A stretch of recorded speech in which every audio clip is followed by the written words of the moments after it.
It's not often that three super mini hot hatches come out at exactly the same time, but hey, that's what's happened here, and so Auto Express has brought them together to find out which is best. Hey, that's what we do. First up, we have the new Ford Fiesta ST.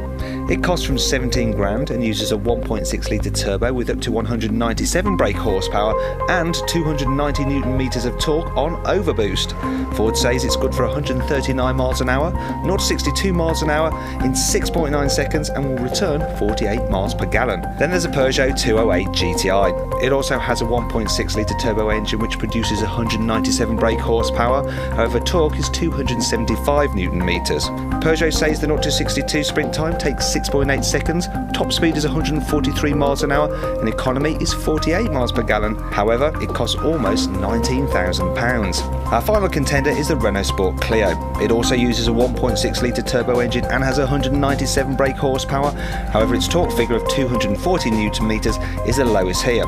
Top speed is good though, 143 miles an hour, and 0 to 60 is the fastest at 6.7 seconds, while MPG is the lowest at 45 miles per gallon. And like the other cars here though, it's only available with a paddle shift automatic gearbox, and it's the most expensive too at £20,000. So, how do the three cars compare?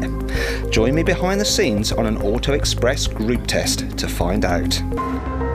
One of the key areas considered on cars such as these is performance. And what better way to see which is the fastest off the mark in the real world than with a drag race. I'll be driving the Renault, which comes with launch control as standard.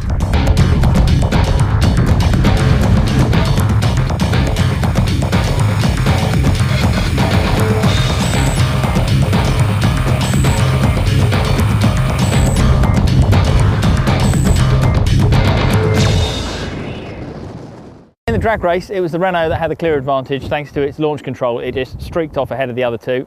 Between the Ford and the Peugeot, there wasn't much in it off the line, but then the Peugeot's extra power told at the end, and it just managed to gain a little bit of an advantage really. So Ford last, Renault first. As part of their car evaluation process, Auto Express's testers use GPS technology to check each car's claimed 0 to 60 sprint time and their braking performance. So, how did the cars perform in their hands?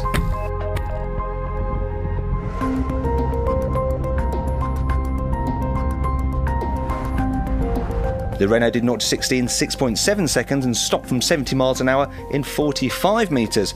The Peugeot did 0 to 60 in 7.2 seconds and stopped from 70 miles an hour in 47 metres.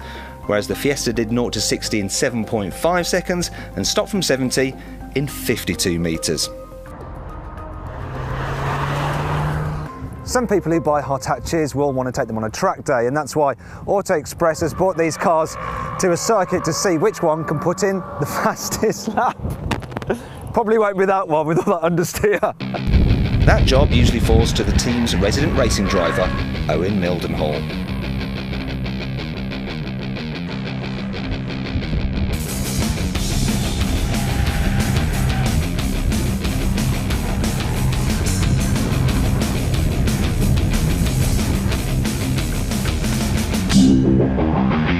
Well, Anglesey is a really good test of a front-wheel drive hot hatch because there's lots of long, tight, tightening corners that really put a loading on the front tyres.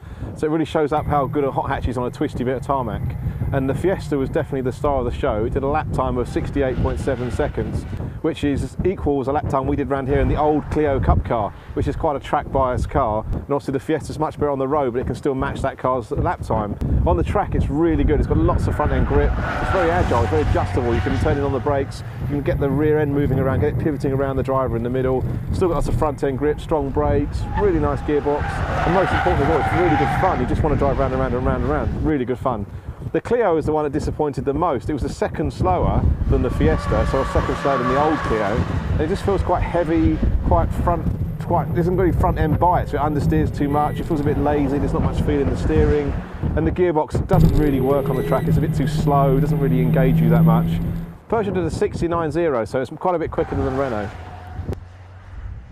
The Peugeot is a great road car. On the track it feels a little soft, not quite as edgy as the Fiesta, not as tied in as the Fiesta, but still better than the Clio, just a little bit more understeer than the Fiesta. Its biggest problem on track was it ran out of brakes. Brake pedal got a little bit spongy. That was its biggest problem.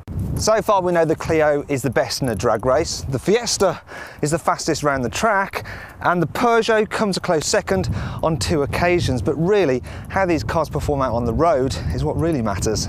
Auto Express put in many hours testing cars to come up with their verdict, driving hundreds of miles over a range of different roads from motorways to town.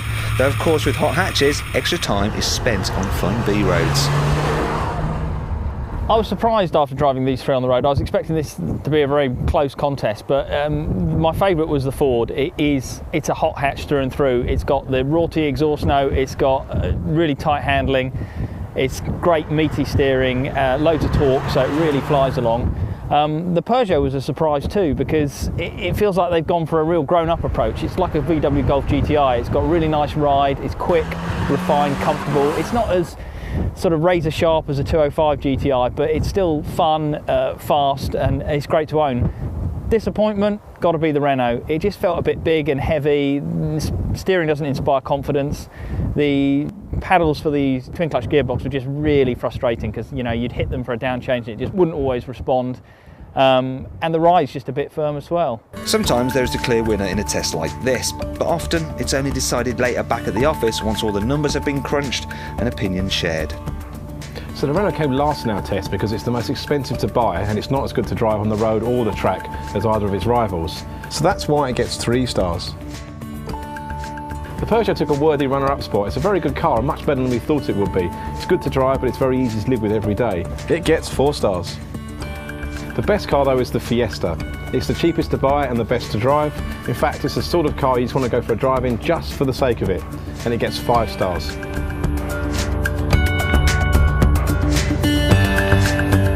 Well, there you go then. The Ford Fiesta ST came out top in our Super Mini Hot Hatch group test, and if you want to see how the review ended up in the magazine, it's in our 8th of May edition of Auto Express, and as well as being able to get that in print, you can now get it in our rather lovely new iPad app, which you can download now from the Apple App Store.